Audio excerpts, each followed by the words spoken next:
आज पढ़ेंगे जो है विलियम के अनुसंख्य गुण। विलियम के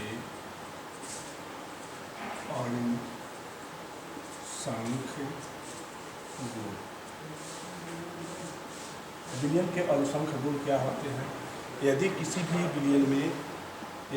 विलियन में विलेय के मूलों की संख्या को जिससे हम प्रदर्शित करते हैं या उसके बारे में व्याख्या करते हैं, तो यदि किसी विलियन में जो विलेय के मूलों को जिसकी व्याख्या करते हैं उसी को कहते हैं विलियन का अनुसंख्य गुण। मतलब ऐसे विलियन जिसमें विलेय के मूलों की संख्या को व्यक्त किया जाता है उसे हम ऐसे गुण को जो है हम अनुसंख्य गुण कहते हैं। ये निम्न प्रकार के होते हैं। पहला परासरण दाब, दूसरा कथनांक का उन्नयन,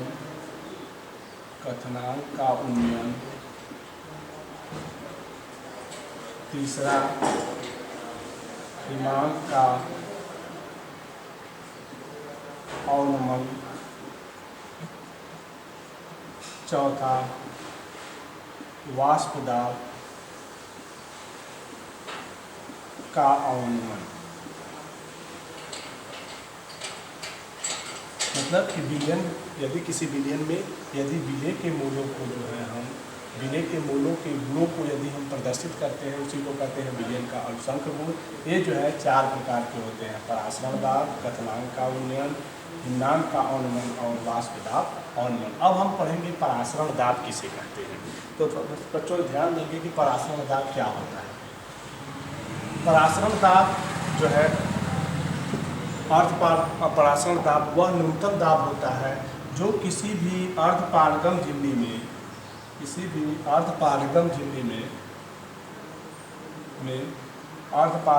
में कम सांद्रता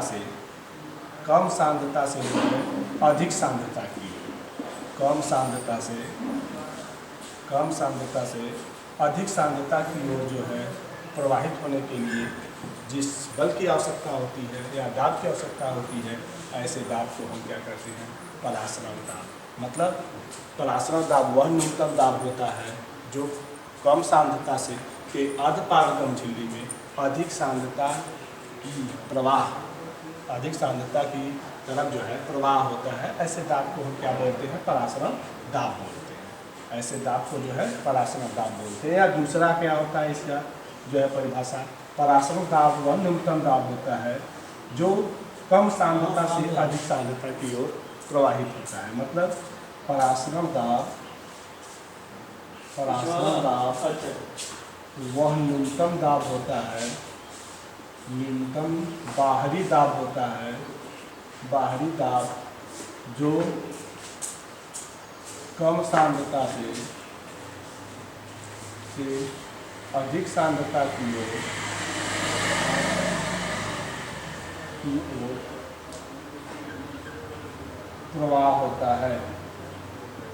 सांद्रता की ओर प्रवाह होता है।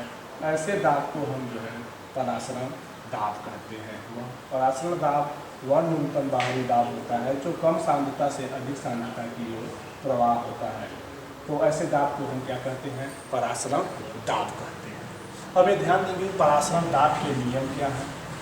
परासरण दाब क्लियर हो गया। परासरण दाब वह न्यूनतम दाब होता है जो किसी भी अर्धपारगम झिल्ली में कम सांद्रता से अधिक सांद्रता की तरफ उसका क्या होता है? प्रवाह होता है।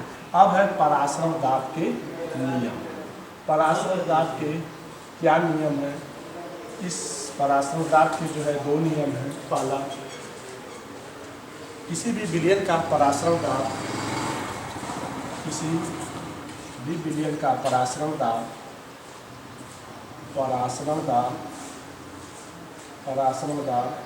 उसके सांद्रता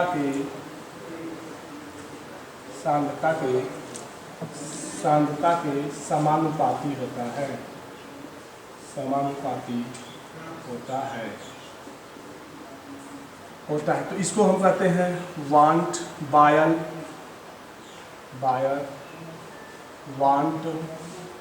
ऑफ नियम। दूसरा है किसी भी विलयन P प्रोपोर्शनल C पहला है, किसी भी विलयन का परासरण दाब उसकी सांद्रता के समानुपाती होता है, तो जिसको कहते हैं बायर वांट हाफ नियम, P प्रोपोर्शनल C। दूसरा, किसी भी विलयन का जो परासरण दाब होता है वह जो है उसके परम ताप T के जो है समानुपाती होता है। T के समानुपाती मतलब P प्रोपोर्शनल T।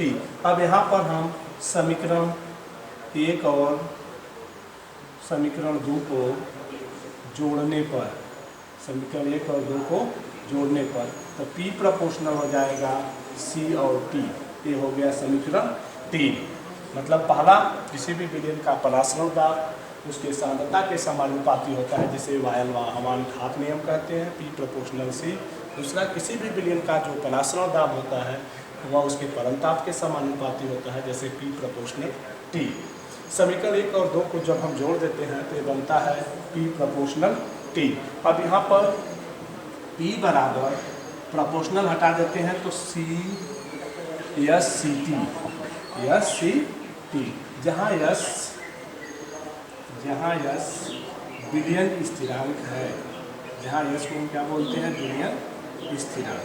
यहाँ ध्यान देंगे, इसको हम इस रूप में भी कन्वर्ट कर सकते हैं कि P बराबर C S T, तो जहाँ C जो होता है, C बराबर होता है सांद्रता, C यहाँ पर क्या है, सांद्रता। तो सांद्रता किसे कहते हैं, विलयन की सांद्रता। किसी भी विलयन में उपस्थित, किसी भी विलयन 1 लीटर किसी भी विलयन में उपस्थित मोलों की संख्या को भी विलयन की क्या कहते हैं, सांद्रता कहते हैं। तो C बराबर हो गया N/V, N जो है मोलों की संख्या है, V जो है आयतन है, तो P बराबर हो जाएगा N/V ST। ये हो गया आपका समीकरण 4 और ये हो गया समीकरण 5। अब हमें ध्यान देंगे कि P बराबर N/V ST है, तो इसको हम जो है कन्वर्ट कर देते हैं। N बराबर जो है P बराबर N/V ST, जहाँ N बराबर होता है W/M, भार बटे अणु भार। अब इसको हम कन्वर्ट कर देंगे तो P बराबर W/M VST। ये इतना जो है आपका आ गया। इसमें कौन कौन सी चीज़ें कौन प्रदर्शित करता है, क्या क्या चीज़ें हैं, इसका हम ध्यान देंगे। जहाँ जो है P जो है विलयन का परासरण दाब, विलयन का परासरण दाब। दूसरा, W विलय का भार, विलय का भार। M विलय का अणु भार, विलय का अणु भार। फिर V विलयन का आयतन, विलयन का आयतन। फिर S विलयन स्थिरांक, विलयन स्थिरांक। इसका मतलब होता है 0.082 वायुमंडलीय दाब। फिर इसके बाद T जो है परम ताप। ये जो है इन फैक्टर्स हैं और इन्हीं फैक्टर की सहायता से हम सॉल्यूशन को जो है हल करेंगे कि कैसे जो है। यहाँ पर हम जानेंगे कि P जो है विलयन का परासरण दाब है, W जो है विलय का भार है, M जो है विलय का अणु भार है, V जो है विलयन का आयतन है, S विलयन स्थिरांक है जिसका मान है 0.082 वायुमंडलीय दाब। T जो है परम ताप है। अब इसी पर जो है हम क्वेश्चन हल करेंगे, ध्यान देंगे इसमें। पहला इस पर एक क्वेश्चन है, पहला है आपका P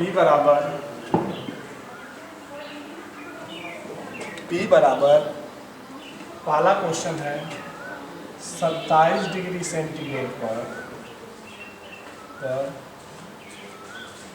यूरिया के 5% विलयन का परासरण दाब ज्ञात करना है। परासरण दाब ज्ञात करना।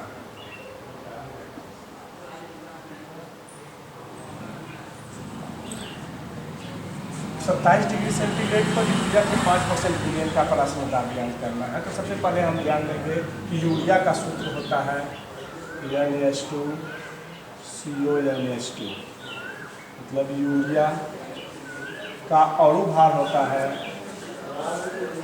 60, इसका निकालेंगे जो है तो 60। अब हमको ये दिया है, सबसे पहले 5%। सबसे पहले हम ध्यान देंगे किस सवाल में क्या दिया है, 5%। 5% क्या है, दिए है 5 ग्राम हो गया। इसका अणु भार है 60। फिर इसके बाद यस विलयन स्थिरांक, जैसा कि हम जानते हैं 0.0821 वायुमंडलीय। फिर भी परसेंटेज है तो कितना में होगा, 100 ml में।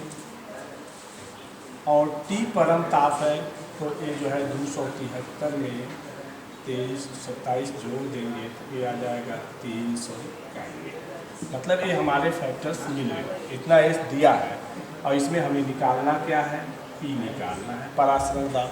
तो कैसे निकालते हैं, तो P बराबर W/m/V/S/T, यही हमारा सूत्र है। अब इसमें हमें निकालना है P निकालना, तो इन सब की वैल्यू भर देते हैं यहाँ पर। 5/60 मल्टीप्लाई 100, 0.0821 और 300, यही है। इस वैल्यू को यदि हमें करना है तो डायरेक्ट कर देते हैं 0 से, यहाँ पर 100 ml है, 0 से 0 काट देते हैं। अब यहाँ पर 1/1 ये हो जाएगा 12,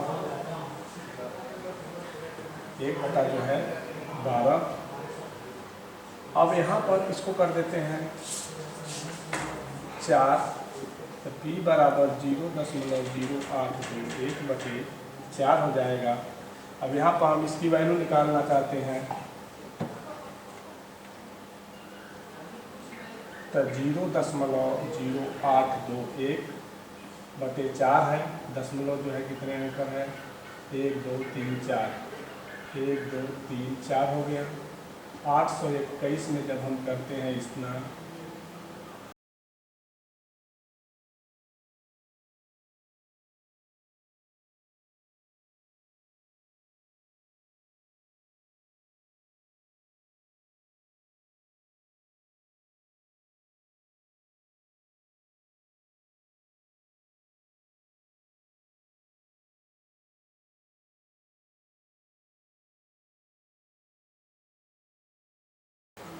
तो 0.0 फिर 0 फिर 0, ये अब ये हो जाएगा 2। फिर इसके बाद 80, फिर 21, फिर 0 कर देते हैं तो 5, 20, फिर 1 0 0 0, फिर 0 काट देते हैं 2, 8, फिर 2, यहाँ पर हो गया, ये हो जाएगा 80,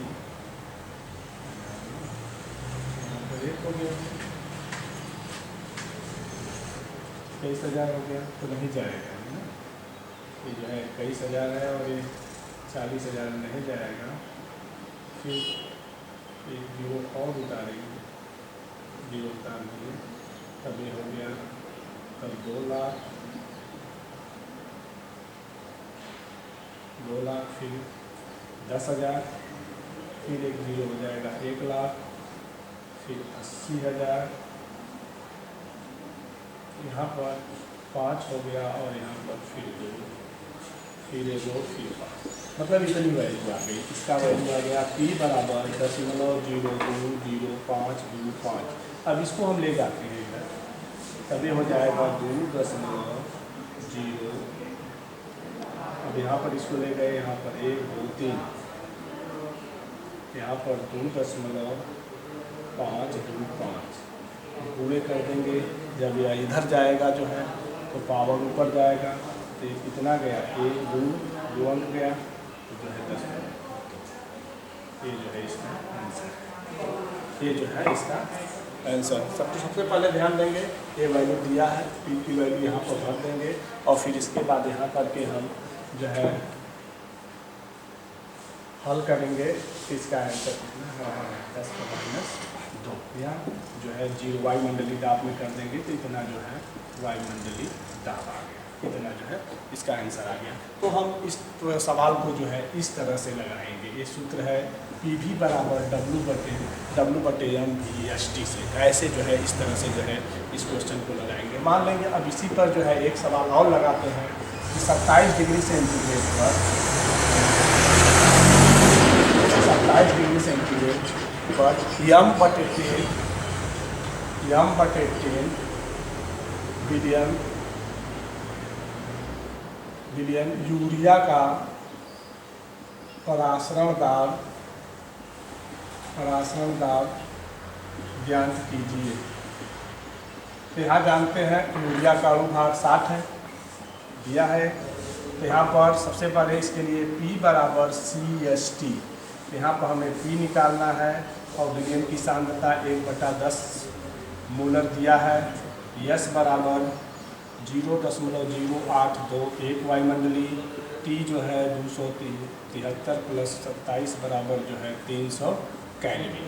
अब इस सवाल को हम इस फार्मूले पर जो है रख देंगे। तो P बराबर CST, तो P बराबर C कितना दिया है 1/10, 0.0821 और 300। इसको कैंसिल कर देंगे 30। अब यहाँ पर P बराबर इसका हम मल्टीप्लाई कर देते हैं 3 6 24 हो गया। एक 0 लगा देते हैं, दशमलव कितना ऊपर है 4, तो यहाँ पर इतना है। इसका आंसर आ गया वायुमंडलीय दाब। तो ये हम ध्यान देंगे कि इसके लिए जो है 3 सूत्र हैं। एक P बराबर CST, एक है P बराबर W/m/VST।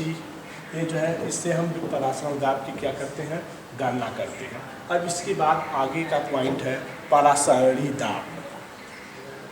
आगे का आपका है पॉइंट परासरणी दाब किसे कहते हैं। तो परासरणी दाब का मतलब यहाँ होता है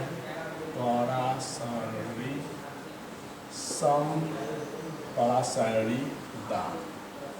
समपरासरणी दाब क्या है, जैसे नाम से ही मालूम है कि जब स्थिर ताप पर यदि 2 विलियन का परासरण दाब यदि समान हो जाए तो ऐसे जो है विलियन को हम क्या बोलते हैं, समपरासरणी दाब। ऐसे दाब को हम क्या बोलते हैं, समपरासरणी दाब। मतलब स्थिर ताप पर यदि 2 विलियन का परासरण दाब समान हो तो ऐसे जो है ऐसे दाब को जो है हम समपरासरणी विलियन है, समपरासरणी विलियन कहते हैं। हम क्या कहते हैं, समपरासरणी विलियन। मतलब ऐसे स्थिर ताप पर ऐसे 2 विलियन जिनका परासरण दाब समान हो तो उसे हम क्या कहते हैं, समपरासरणी विलियन कहते हैं। जैसे मान लेंगे पहले विलियन P1 है का पहले विलियन का परासरण दाब P1 है और दूसरे का क्या है P2 है। तीसरी बात उनकी सांद्रता C1 है और दूसरे का क्या है C2 है।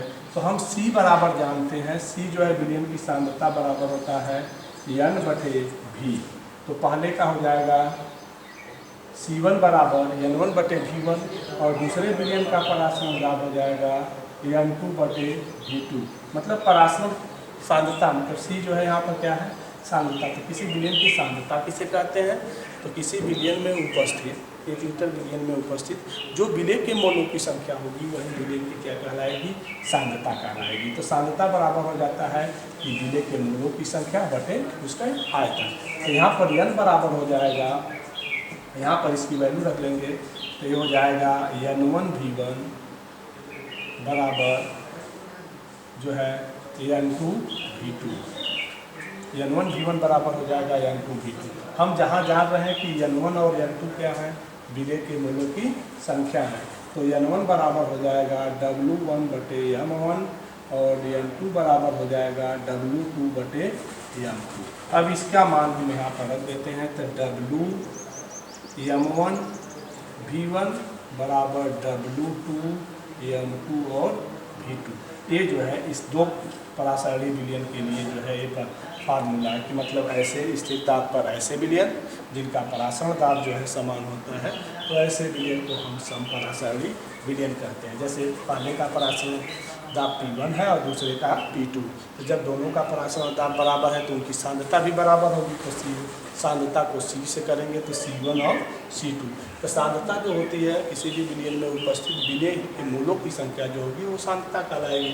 तो यह C बराबर हो जाएगा N1/V1 और C2 बराबर N2/V2। तो N जो है मूलों की संख्या, विलय के मूलों की संख्या है, तो ये हो जाएगा W1/M1 और W2 जो है M2। तो यहाँ पर W1/M1 V1 और W2 बराबर M2 V2। तो यहाँ पर क्या क्या दिया है, W1 है पहले विलयन का भार और M1 है पहले विलयन में जो है विलय का अनुभार और V1 जो है पहले विलयन का आयतन। ये V2 भी उसी तरह है, दूसरे विलयन का जो है विलय का भार, ये जो है आपका दूसरे जो है विलयन का जो है विलय का अनुभार और V2 जो है दूसरे विलयन का आयतन। अब इसी पर जो है एक सवाल है, ध्यान देंगे। जैसे चीनी के शक्कर, एक प्रश्न है आपका, चीनी के शक्कर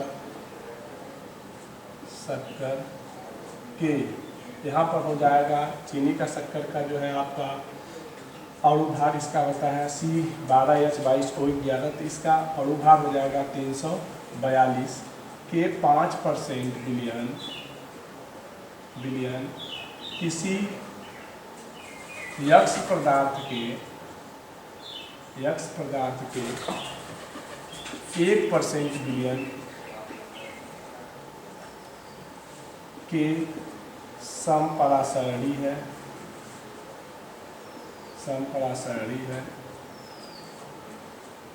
यक्ष पदार्थ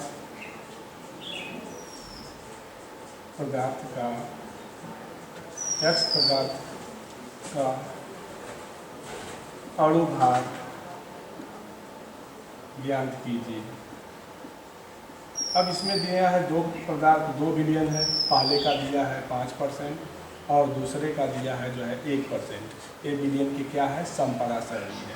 तो इसमें जो है इसका हम दूसरे वाले का हमें क्या निकालना है, अणुभार। जैसे हम फार्मूला इसका जानते हैं W1/M1 V1 W2/M2 और V2। तो पहले W1 क्या दिया है, यहाँ ध्यान देंगे, गिवन W1 दिया है 5 ग्राम, M1 है 342 और V1 कितना दिया है, ध्यान देंगे 5% है और 1% है, मतलब 100 ml में इसका आयतन कितना है, 100 ml। फिर दूसरा है यक्ष पदार्थ के 1% विलयन में, तो W2 का भार हो जाएगा 1 ग्राम और M1 हो जाएगा क्योंकि इसका निकालना है, ये M2 हो जाएगा क्योंकि इसका अणुभार निकालना है और आयतन आपको दिया ही है 100 ml, क्योंकि ये भी 1% में है और ये 5% में है। तो अब इस फार्मूला पर जो है इनको हम करेंगे। W जो है विलय का भार दिया है 5, फिर इसके बाद इसका अणुभार M1 है 342, इसका V1 का वैल्यू दिया है परसेंट है तो 100 ml में, W2 दिया है 1 ग्राम, M2 हमें क्या निकालना है, पदार्थ का अणुभार, मतलब दूसरे पदार्थ का अणुभार निकालना है।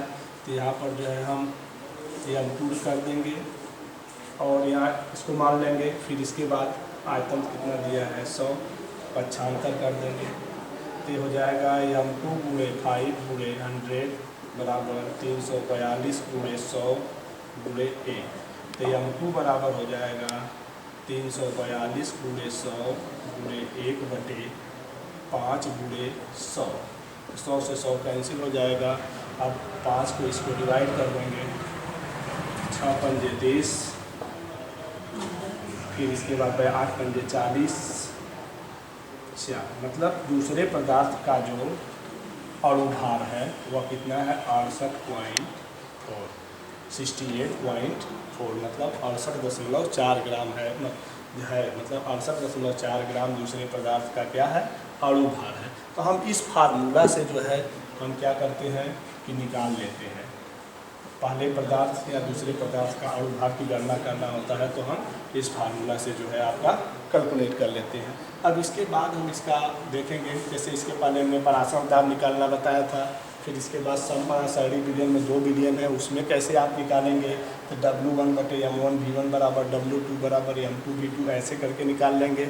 अब इसमें हम देखेंगे परासरण और विसरण में अंतर। परासरण और विसरण में अंतर। परासरण और विसरण में अंतर क्या है, ध्यान दें। परासरण और विसरण में अंतर, यहाँ पर है परासरण दाब और यहाँ पर है विसरण दाब। क्या है, ध्यान देंगे। परासरण दाब क्या होता है? परासरण दाब वह दाब होता है जो कम सांद्रता से अधिक सांद्रता की ओर जाता है। कम सांद्रता से अधिक सांद्रता की ओर जाता है तो सांद्रता की ओर प्रवाह होता है। दूसरा है मिश्रण दाब, वह दाब होता है जो अधिक सांद्रता से कम सांद्रता की ओर जाता है। दूसरा, इसमें विलायक के अणु गति करते हैं। विलायक के अणु गति करते हैं, इसमें जो है विलेय के अणु गति करते हैं। विसरण में जो होता है वो किसके अणु गति करते हैं? विलेय के अणु गति करते हैं। और परासरण में किसके गति करते हैं? विलायक के अणु गति करते हैं। नंबर 3 है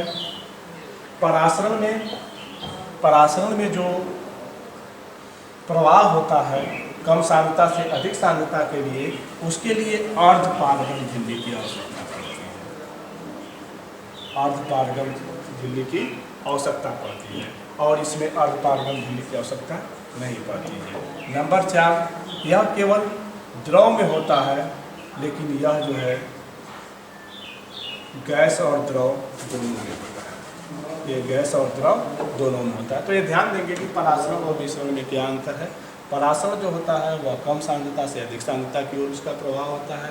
विसरण जो होता है वह अधिक सांद्रता से जो है कम सांद्रता की ओर प्रवाह होता है। इसमें विलायक की अणु गति करते हैं और इसमें विसरण में जो है विलेय की अणु गति करते हैं।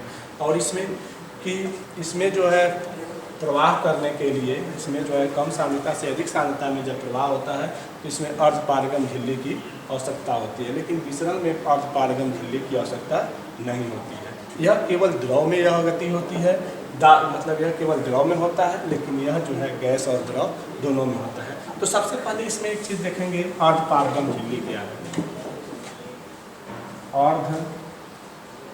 अर्धपारगम झिल्ली, अर्धपारगम झिल्ली वह झिल्ली होती है जिसमें विलायक के अणु तो जा सकते हैं, लेकिन विलेय के अणु जो है नहीं जाते हैं। मतलब अर्धपारगम झिल्ली वह झिल्ली होती है जिसमें विलायक के अणु तो जो है विलायक के अणु तो जा सकते हैं, आर पार जा सकते हैं, लेकिन जो है विलेय के अणु जो है आर पार नहीं जाते हैं। तो ऐसी झिल्ली को ही हम जो है अर्धपारगम झिल्ली कहते हैं। मतलब इसमें विलायक के अणु जा सकते हैं, लेकिन विलेय के अणु जो है रुक जाते हैं। विलेय के अणु जो है रुक जाते हैं, विलेय के अणुओं को अपने अंदर नहीं जाने देती है। तो ऐसी झिल्ली को ही हम क्या कहते हैं? अर्धपारगम झिल्ली कहते हैं। जैसे अंडे की झिल्ली,